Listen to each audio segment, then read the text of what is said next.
रोजगार की समस्या, फीस की समस्या अमूमन कई बच्चों को रहती है। तो इस देश में उनके लिए कोई सहूलियत नहीं थी। लेकिन जो लोग मेरिट की बात करते थे, जो लोग आरक्षण का विरोध सिर्फ इसलिए करते थे कि मेरिट का हनन हो जाएगा, पता चला कि कितने बड़े लुटेरे हैं। सत्ता में आए, मंडल कमीशन के विरुद्ध राम रथ निकाला, राम मंदिर को मुद्दा बनाया और उसी राम मंदिर को गजनी से भी अधिक लूट लिया। वही लोग सत्ता में हैं और वो क्या कर रहे हैं? बच्चों के भविष्य के साथ बड़ा खिलवाड़। डिजिटलाइज होगा सब कुछ। कहेंगे कि हमारी क्या गलती है, कंप्यूटर ने फैसला किया। कंप्यूटर में सॉफ्टवेयर डालता कौन? कंप्यूटर का फैसला नहीं है नीट का लीक जो होना। 2024 में भी नीट के पेपर लीक हुए थे। और नीट कौन होल्ड करता है? हम लोग यूनिवर्सिटी में पढ़ाते हैं, हमारे पास वो सक्षमता है, वो वर्क फोर्स है कि पूरे भारत में दिल्ली विश्वविद्यालय कोई भी परीक्षा करवा सकता है। लेकिन नहीं, उस संस्था को, जिसको दिखाया गया है कि वो एक सरकारी संस्था है, एनटीए, नेशनल टेस्टिंग एजेंसी, दरअसल वो आरएसएस के लोगों का एक जमावड़ा है, जिस पर एक आवरण पहना दिया गया है कि वो सरकारी नहीं है।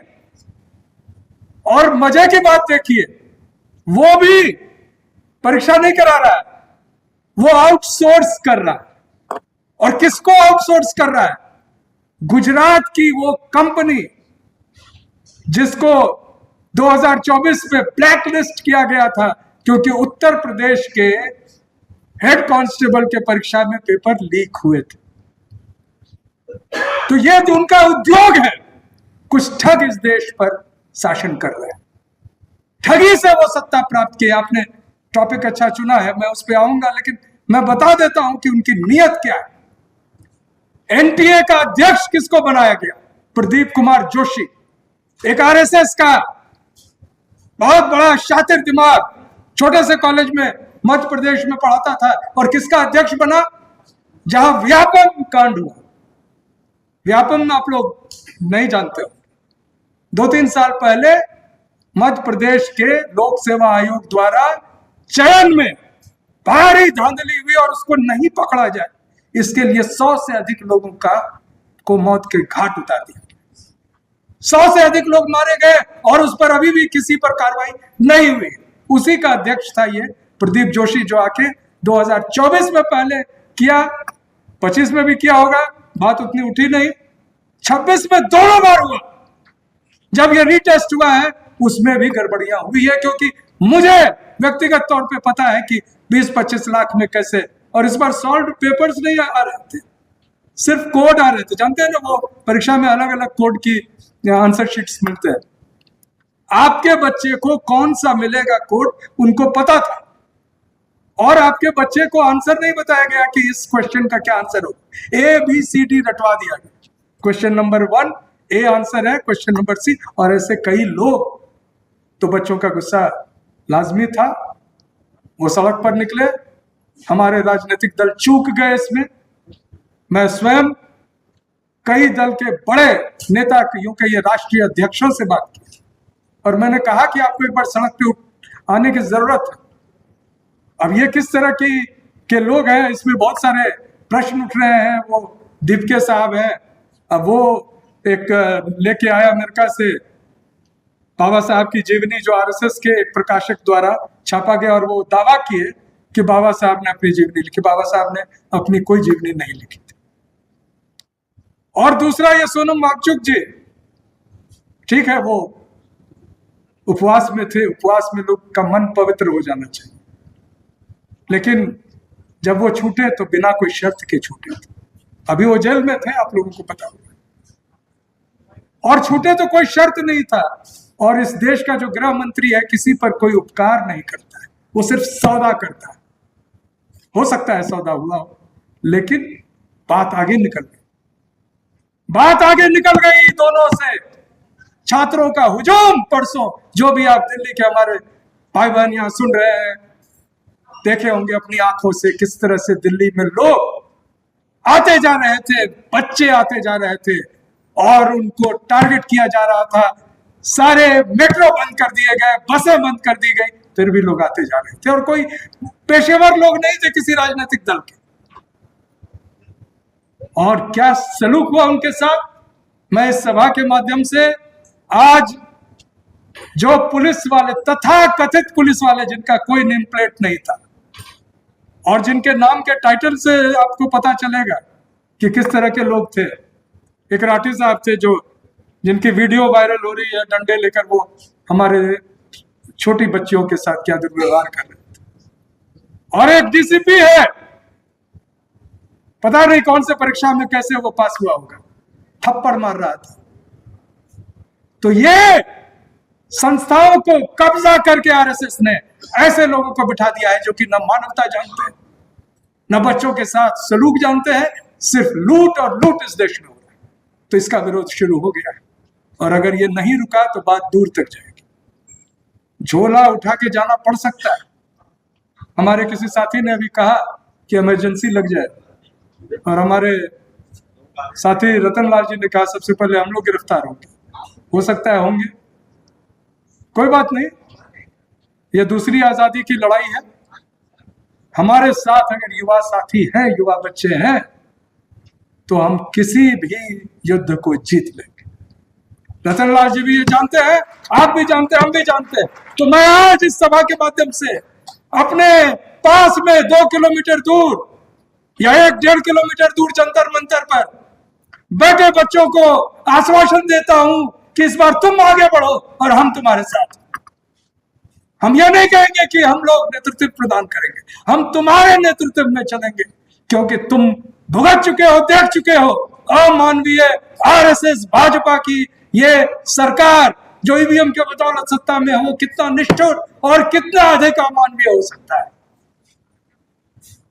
तो आज हम लोग संकल्प ले कि इस मुहिम को आगे बढ़ाएंगे। मेरा आज निवेदन है, यहां बहुत हमारे शक्तिशाली और लोगों के बीच में जाने वाले कई साथी बैठे हैं, मैं सबका नाम अभी नहीं लिया, माफी चाहूंगा, लेकिन मैं जानता हूं कि अगर हम कॉल दें कि बच्चों के समर्थन में 1 अगस्त को हम भी उपवास रखेंगे, हम भी सड़क पर नहीं निकलेंगे, हम भी नॉन कोऑपरेशन करेंगे, तो ये बात पूरे देश में फैलेगी। तो मैं आग्रह करता हूं कि आज इस सभा में यह रेजोल्यूशन लिया जाए। और मैं आता हूं, ये 2 जो टॉपिक आपने दिया है, जड़ वही। देखिए, मंडल कमीशन जब लागू हुआ 1990 में, तो उसके बाद देश में 3 बड़े षड्यंत्र हुए। पहला षड्यंत्र क्या हुआ? पहला षड्यंत्र हुआ निजीकरण। जब सारी संस्थाएं निजी हो जाएगी तो तुम आरक्षण मांगो, कहां लोगे? सब निजी है, तुम्हारे लिए कोई जगह नहीं। और दूसरा षड्यंत्र, ईवीएम से चुनाव। आपका वोट कहां गया आप खुद नहीं जानते। मशीन किसको दे आया, कौन मशीन को अगवा कर लिया, किसके पॉकेट में मशीन है, और अब मशीन से भी उनको जब नहीं उनकी बात बन रही है तो चुनाव आयोग को ही अपने पॉकेट में रख लिया। तो ऐसे लोग सत्ता में हैं। और तीसरा षड्यंत्र हुआ जिसको कॉलेजियम सिस्टम कहते हैं। जज खुद अपने आप को, अपने परिवार को, अपने बच्चों को, अपने लोगों को ही, ब्राह्मण में भी वो जज जो वहां बैठा है वही अपने परिवार को फिर जज बनाएगा, उसी के भतीजे, उसी के लोग बनेंगे। तो ये षड्यंत्र पिछड़े वर्ग, दलित समाज का जब उनका एक दखल बढ़ने लगा देश की राजनीति में, देश के शासन में, तो उनको रोकने के लिए किया गया। अभी राजभर साहब ने बहुत अच्छा कहा कि एक by stroke of a pen, एक कलम के दस्तखत से बैलेट पेपर वापस आ सकता है। लेकिन क्या हमारे राजनीतिक दल ये लड़ाई लड़ रहे हैं? मैं आज बच्चों से भी कहना चाहता हूं जो जंतर मंतर पे बैठे हैं, जिनके साथ बदसलूकी की गई है।